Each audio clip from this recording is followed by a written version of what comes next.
omukolo gw'okufulumya abayizi abeegattira mu kibiina kya mwoyo ggwanga abasoma emitwalo 4 n'ekitundu masomero aga sitiya mu Kampala gwetabiddwako abakulembeze ku mitendera egy'enjawulo Maddumika wa Pulezidenti Jessica Alupo, Minisita w'ensingo z'Opulezidenti Miriam Balanda n'abalala.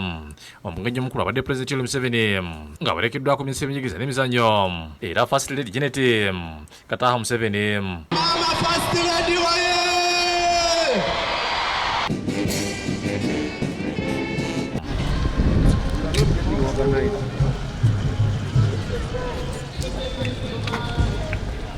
President mukwogera kwasiimye Sseko olw'okuteeka omukolo guno nga kye kyamuteekesa avuuka mu ofiisi eno eyamye okumukwasisa ku ofiisi eno naddala mu byensimbi. Even this ceremony, there was some money supposed to come from the Secretariat, but the civil servants were not giving it to her.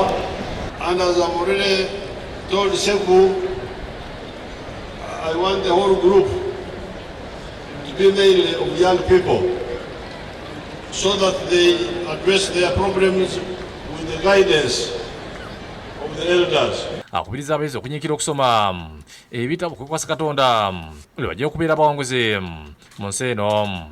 Study, exercise, but above all, fear God, because in the fear of the Lord is the beginning of wisdom. Download the app on App Store or Google Play Store now. Vision Digital Experience, the future of media.